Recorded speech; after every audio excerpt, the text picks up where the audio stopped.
Welcome to SportsBeat KC, the Kansas City Star's daily sports podcast. It's Monday, July 19th, and I'm Blair Kerkhoff. Olympic week has arrived. A year later than scheduled and without fans in the stands, the Summer Games are about to commence in Tokyo. Opening ceremonies are Friday, but events in some sports like soccer and softball begin earlier. This is happening as the world continues to recover from the COVID-19 pandemic. Some athletes, including gymnast Kara Eaker of Kansas City, have already tested positive. Eaker, by the way, is fully vaccinated. There is no asking if the games should happen. They are. And TV ratings for the Olympics are always high in Kansas City. But there's something of an uneasy feeling headed into these games.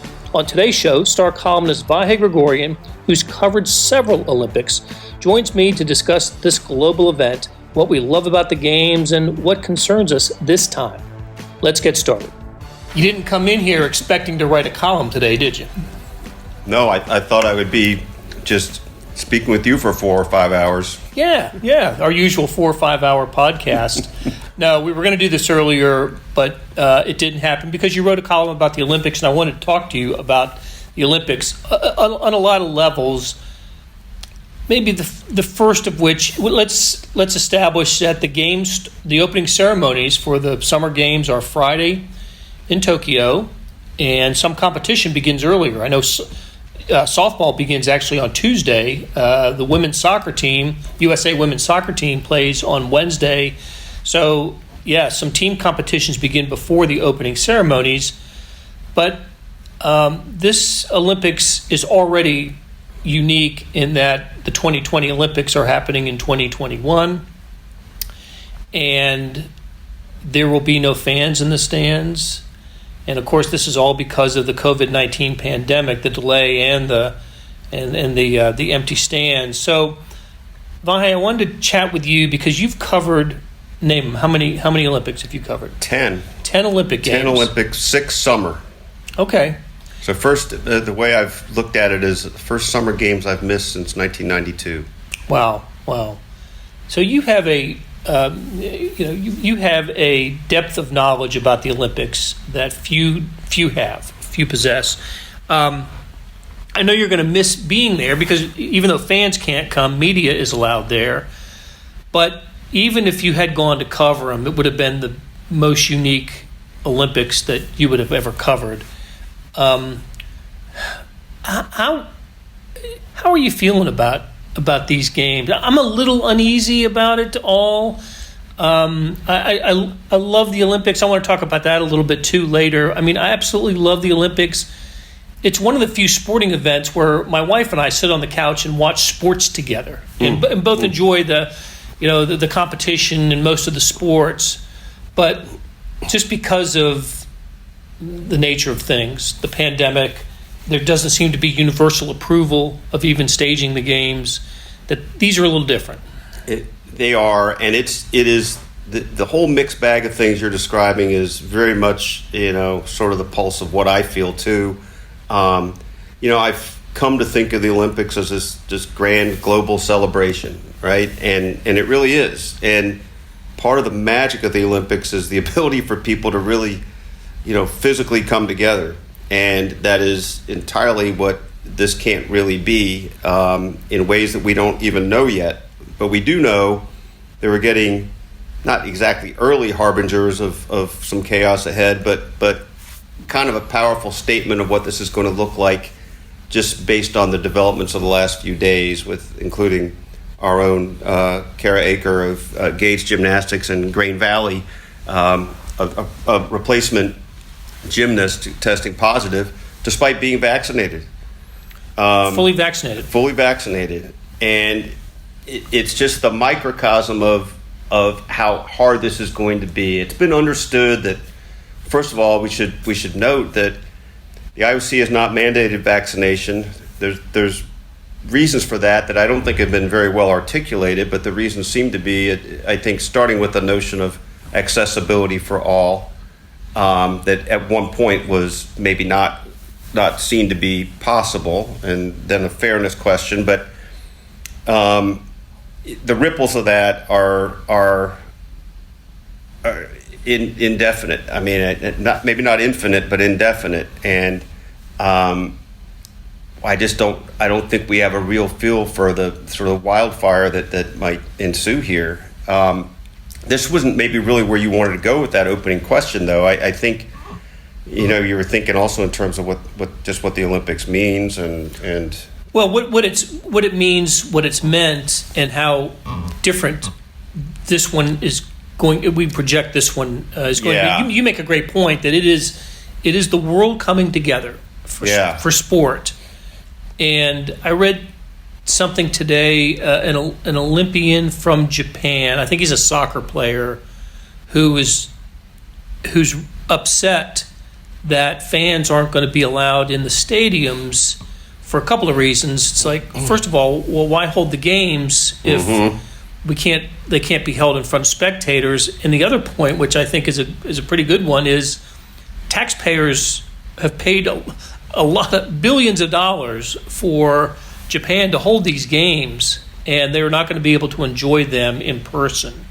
Yeah, and to say nothing of how some bills are going to be paid. I haven't really thought through all the implications of that, but at last reliable estimate I understood was the games were going to cost $26 billion to put on, and which is part of the reason why I guess we're still having the games despite what this very genuine Japanese competitor would say. So it's the trick of the whole thing is that none of these experiences are going to be what the spirit of the games is supposed to be, right? The athletic experience, you'll have the competition, and I suppose there'll be a chance at some purity of the competition specifically, as long as we don't have just waves and waves of people disqualified, which that's maybe a big caveat. I hadn't thought much about this till today. I'm kind of all over the map, but everybody's flying commercial here. You're exposed to the general public. 205 countries, 11,000 athletes converging in a place that has a 28% vaccination rate, and 100,000 new COVID cases a day in Tokyo. Yeah, still in a state of emergency, which.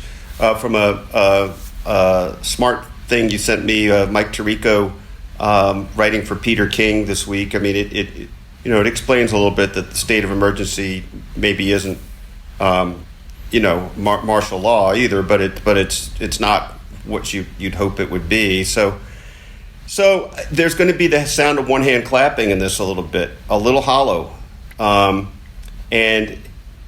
I tend to think about the Olympic experience through a fair amount of different perspectives, right? Certainly you start with the athlete, what it is, what they've worked for, often a lot of their lives, and you think about the fan in that country, what it means to the people of that country, right? To welcome the world.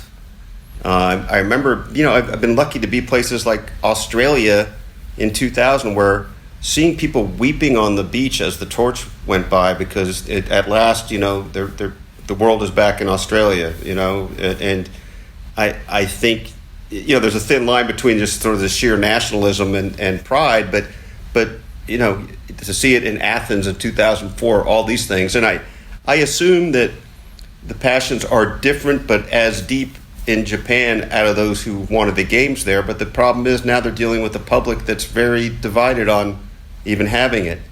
So all these different lenses on it are conflicting, but none of them is fulfilling, right? They're all a little blurred. I think about it also from an athlete's perspective.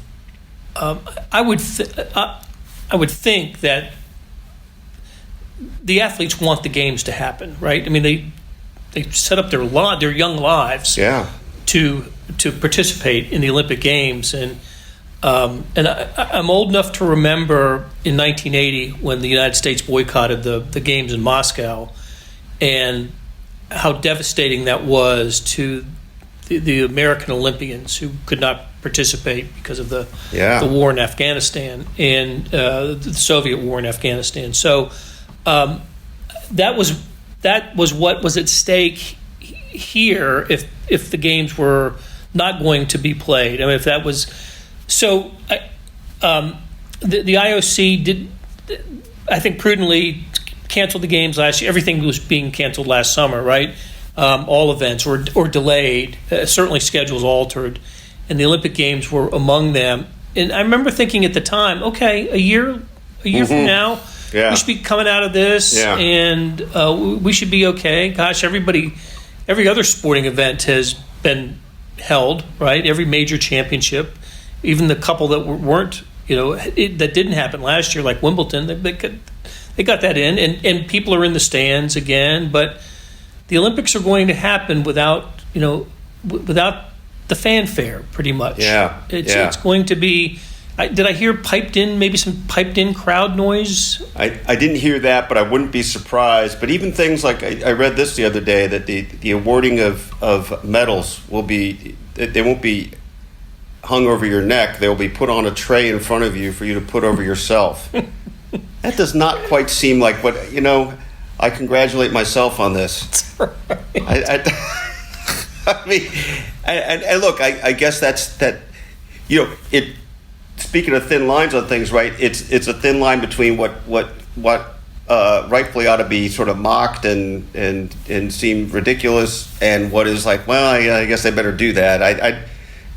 Maybe that's helpful in some way. You figure that's less face-to-face exposure, regardless of masking, and I'd like to think that those on the medal stand won't need to be masked at that time.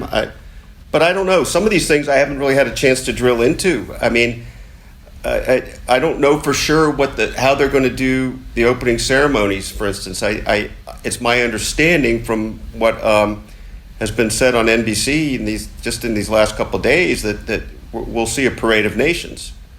Well, I don't know anything about the protocols on that. I don't know if it's the diminished numbers. I can't speak to the specifics of this, but I do think that they've changed some just travel rules in terms of like how long before your competition you're allowed to go into the country and how soon after you need to leave.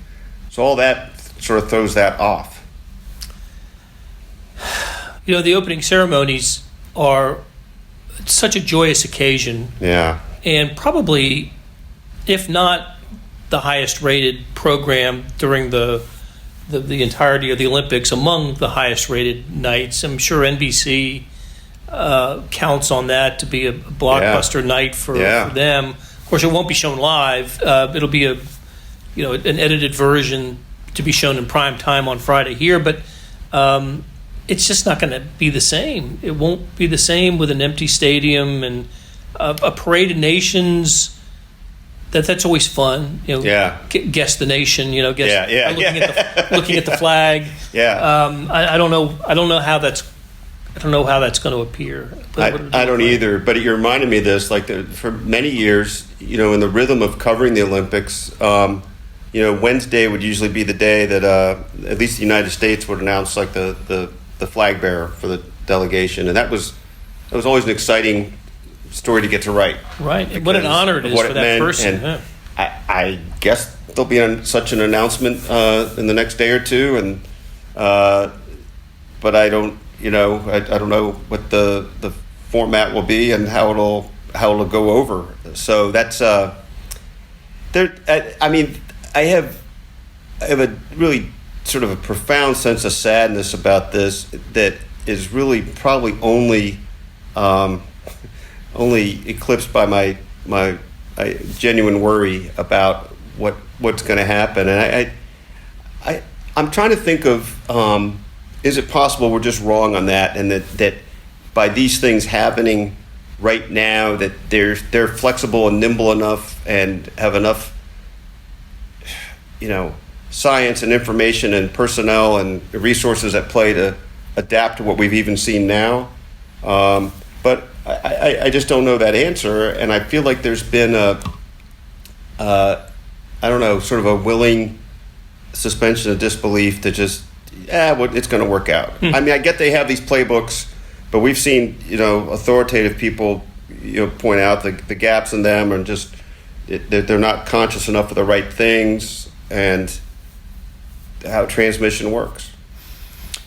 they're going to be tested constantly, right? The athletes constantly. Certainly daily, at least as I understand it. And I know in the case of USA Gymnastics, I think they produce a saliva test every morning.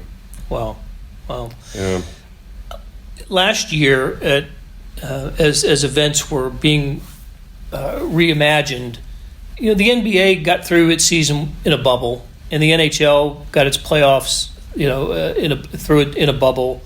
Other sports, baseball played mostly without, I guess all the games last year without fans in the stands. So events happened without.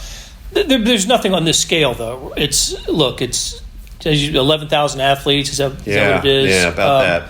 Coming from all over the globe with different percentages of vaccinations available.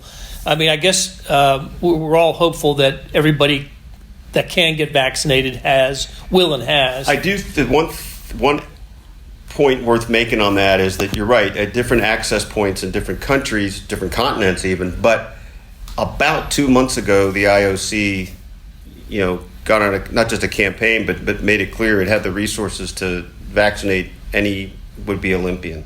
Okay. Now, to what degree that's happened, I guess we don't know. We can hear Thomas Bach say that they expect 80% will be vaccinated. I don't know where he gets that number. Now, theoretically, they ought to have that number if they're administering some. Mm-hmm. But they probably haven't administered all. And we know from what we've researched here in the U.S. that different governing bodies aren't tracking it within their own teams.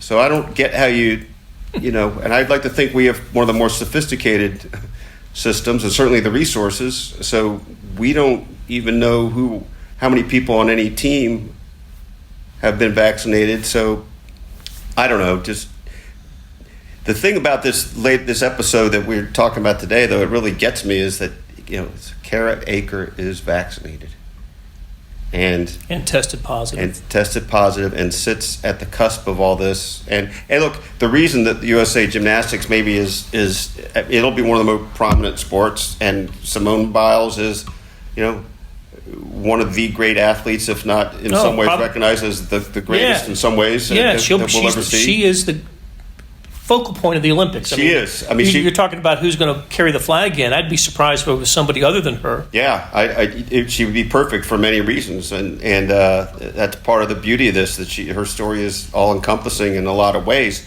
So, but now the reason this, I think, is getting so much media attention nationally and internationally is that's a gateway to Simone Biles. Like, okay, to what degree, they got on a plane, they all flew together. Right. Okay, and then they have trained together. The reports are a little different from USA Gymnastics than what they had sort of told us at first, but they're riding on buses together. Now, theoretically, they're all masked, and they're sitting on separate parts of the bus. And it is funny, though, if they weren't getting ready to compete, I don't think I'd feel like, they're just traveling in a bus together. But there's this. There's the Olympics right here. So, right. So maybe it's a different standard than we think of when we're just, going to the office or even traveling together. Right. We've both been on airplanes. Yeah. Fully masked in airports and airplanes and. But I don't have a gymnastics move named after me. No, I don't. Are you sure? Wait a minute. Named after. Yeah, that's right. Let's take a break, and when we come back, we'll talk about some of the happier occasions at the Olympics. Hey, it's Blair. We have a special subscription offer for SportsBeat KC listeners, unlimited digital access to the Kansas City Star's award-winning sports coverage. Sign up now for 1 year of Sports Pass for access to all the sports news, features, and columns presented on the kansascity.com site, and it's only $30. That's a 40% savings off our regular rate. Your subscription will automatically renew after the initial term at $50 unless you tell us to cancel. Your subscription helps support the sports coverage of kansascity.com and the Kansas City Star, and that support has never been more important. please visit kansascity.com/SportsBeat KC offer to get this special offer. And as always, thanks for listening. Back with Vahe Gregorian, we're talking Olympics, which start this week with the opening ceremonies on Friday, some competitions beginning before that. Vahe, you said you covered 10 Olympics. I've never covered an Olympic Games. I'm jealous of you to having covered so many. I'll never forget, though, Sam Mellinger, our buddy and colleague, describing how he felt watching Usain Bolt win the 100 in London in 2012 in the shattering world record, and just the excitement that he felt in the stadium.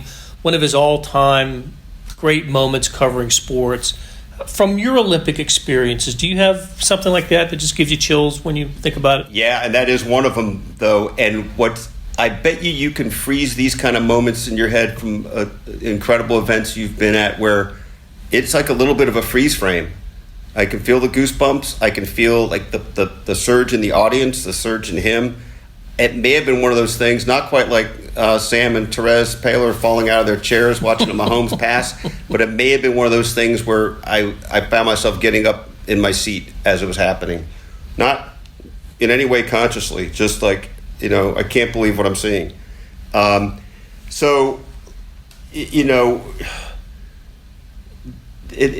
been really fortunate to get to cover the Olympics at all. Once would have been amazing, and it just sort of sequentially worked out at the Post-Dispatch. We had a long-time Olympic writer starting toward retirement around the time I was coming aboard, and I went to Atlanta for the first Olympics, and that's like Michael Johnson and Carrie Strug and the emergence of USA women's soccer and USA softball and there was so much going on, and I don't know that I don't have the photographic memory that you do. I bet you if you'd been to these things, you'd be able to tell me what you did each day. But the collage, kind of the montage, whatever. I mean, I just suddenly think about Michael Phelps and Simone Biles and Usain Bolt and.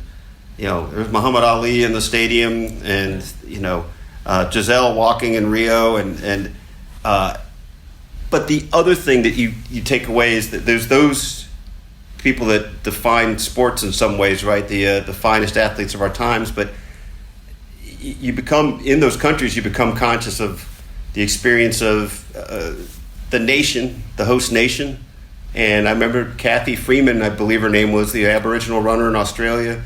Winning, I think it was the 400, winning and sitting down on the track, and I get goosebumps from that. It just her taking her shoes off, and I won't be able to do justice to what it meant in Australia, but you could feel it then.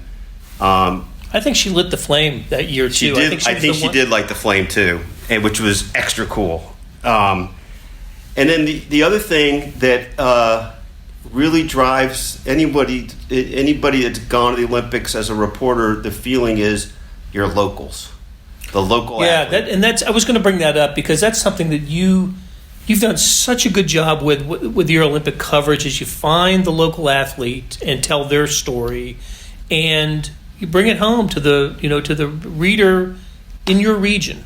Well, because it becomes the one thing that no one else is going to care about the way that the local newspaper cares about the local athlete. And maybe those aren't the stories that everybody remembers from the Olympics if you're watching, but I would bet you that most reporters that go to the Olympics value that as much as they do that moment to watch Usain Bolt. I mean, I'll always remember, I use this example a lot, but I'll always remember sitting in the stands at archery with the mother of Zach Garrett from Wellington as he won a silver medal. And I'm sitting with the mom as he's winning a silver medal.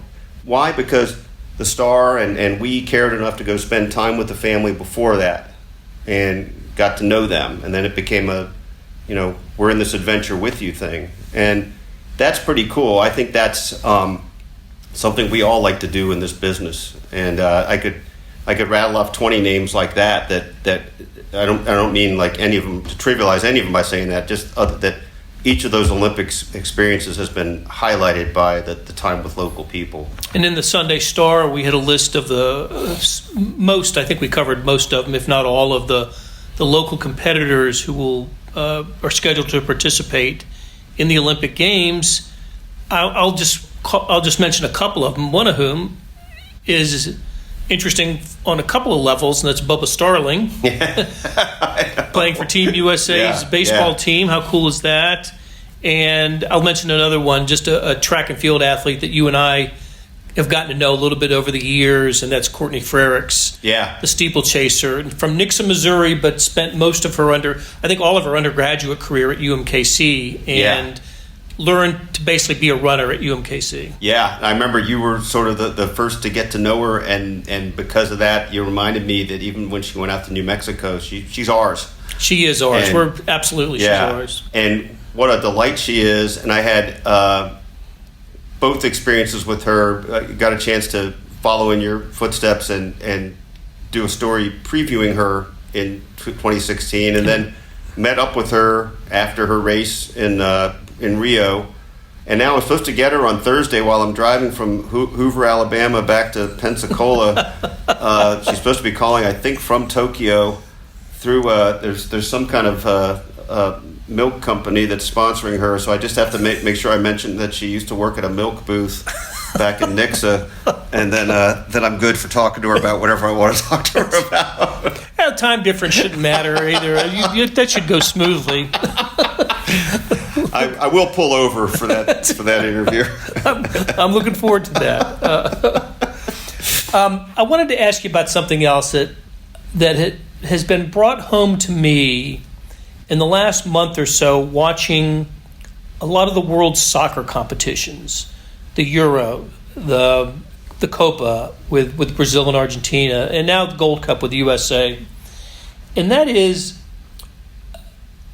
I think, the international soccer competitions among nations bring out a nationalistic feeling in the people of those countries that I never really see in the United States. And our buddy Sean Goodwin, who covers soccer for the Star, mentioned on a podcast last week that he's from Liverpool, and England losing the Euro final to Italy drove him to tears. And he had difficult sleeping, and the path that England took to get to the final brought him just such joy as a soccer fan.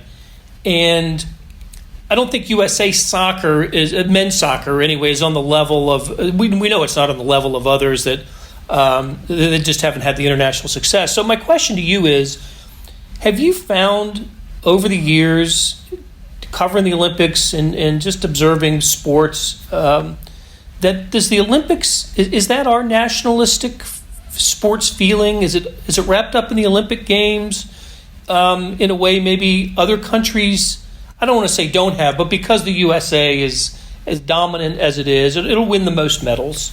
It'll win the most golds. It'll win the most medals. I guess, do we feel that way about our Olympic team the way Sean Goodwin felt about his England soccer team, or anybody feels about their international or their national team? That's a great question. It's a really great question. I feel like my first instinct and probably more thorough instinct is yes, that's where that goes for us. I'm not exactly sure why. I mean, I think you can make a case that it's because for many of the sports that we value, I think this is right.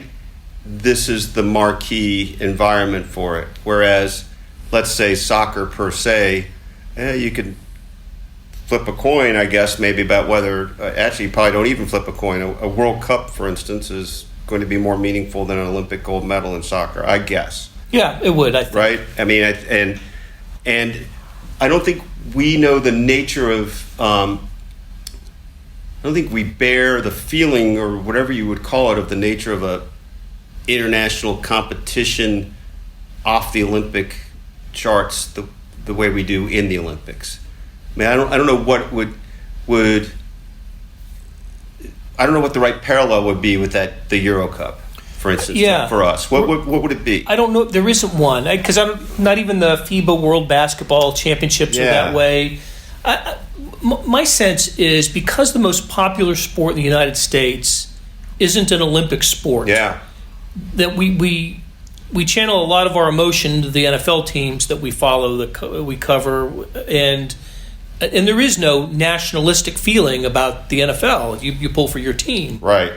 And it's just different in that way. And look, the nature of sports in the United States is not just the NFL, but baseball and NBA, NHL, MLS.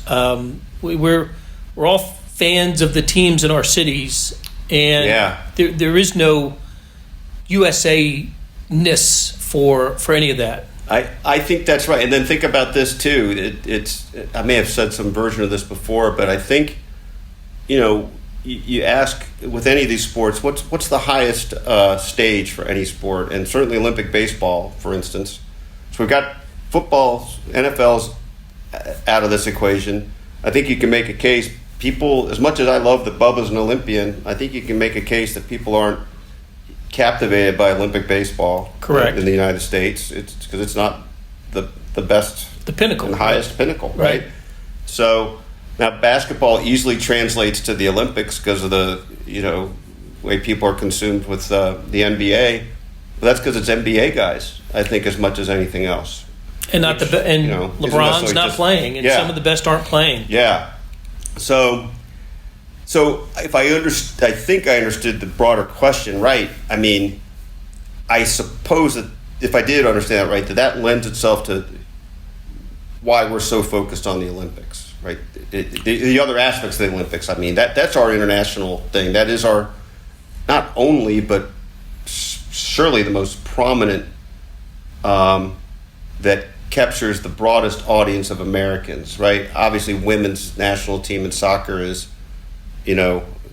quite an attraction, but I'm not sure everybody's into women's soccer. Right, especially when it's in a non-World Cup or an Olympic competition, right? Right. If it's not that, not that it's not deserving of this peak that it has, and it is, but it is kind of all things to all people, right? Or has a chance to be all things to all people when it's the Olympics. I agree. I think my sense of USA pride in the Olympics would be if Simone Biles doesn't win the all-around, right? Or if USA Swimming doesn't dominate its competition, I would be pretty upset. I don't know if it'd move me to tears, but the way a soccer team losing might, or Italy winning brings joy to those folks. But well, you're making me realize that maybe here it just translates to anger. That's right. Not tears. Right. Just fury. It's fury and social media snark. I'm not sure that's wrong. That's right. I'm upset. I'm mad. That's right. Right. Okay. Well, I just wanted to get your sense of that because I think the United States is unique this way, that we don't have a national team that dominates on the world stage on a semi-regular basis that we all get behind as a nation. All our hopes are in that. Yeah. Like we see in soccer. Yeah, I think that's right. I think but it's not a question I'd really thought about before. I like the thought. Well, I'm going to enjoy the Olympics. Fans in the stands or no? Well, no. But I will enjoy the Olympics, and I hope everyone stays healthy. Yeah, I do too. And it is interesting just to think about how they're having to, how they will contour camera angles and stuff that used to be on point to emphasize the crowd. Things like that. I'm sure they've had some practice in the last year and a half. But it'll be interesting to see how it's packaged. Yeah, it absolutely will be. It's and it's always different when the time zone is when it's that side of the world, the Eastern Hemisphere, right? And I just remember in 2000 when Maurice Green became the world's fastest human. He did so at like 4 a.m. here, inconveniently in Kansas City. But most of the events, I guess, will be inconveniently timed for for us in the Central Time Zone. Yeah, and again, we'll be thinking in terms of real time, not how it's. I haven't really studied how it will be, disseminated through TV later, but we'll be doing our darndest to at least follow it in real time. The task ahead remains whether we can engage with our locals from afar and things like that. That's not really maybe a whole nother podcast, but it is an interesting dynamic ahead to see how we can do. KansasCity.com is your home for at least your local Olympians. So, Vahe, thanks a lot. Thanks, Blair. That'll do it for today. Thanks to our SportsBeat KC production staff of Derek Donovan, Beth Welsh, Monty Davis, Jeff Rosen, Chris Fickett, and Savannah Smith. Tip of the cap to Vahe Gregorian for stopping by and talking Olympics. Links to stories about the Olympics and Vahe's column can be found in the show notes and on KansasCity.com. Hey, we have another deal for you. You can subscribe to Sports Pass for 99 cents a month. That's right, 99 pennies a month. Sports Pass is the online version of the Star Sports section. You get all the stories that appear in the print editions of the Star, plus additional stories that appear only on the website, and of course they appear first on KansasCity.com. After 3 months, it auto renews at $5.99 a month unless you cancel. Here's how you get it. You go to KansasCity.com/SportsPass2020. That is KansasCity.com/SportsPass2020. You want more than just sports coverage? Check out the entire Kansas City Star product. Sports news, features, commentary, and analysis, the whole thing. You get all the stories written by my talented colleagues, plus additional national news, sports, and business coverage with the e-edition. The details for all of these deals can be found at account.kansascity.com/subscribe. If you're having trouble hunting down any of those offers, you send me an email, bkerkhoff@kcstar.com, and I'll get you to the right place. So whether it's the Sports Pass or the full subscription, you're getting and supporting the best sports and news coverage in Kansas City and helping us produce programs like SportsBeat KC. Thanks for listening. We'll be back on Tuesday with another episode.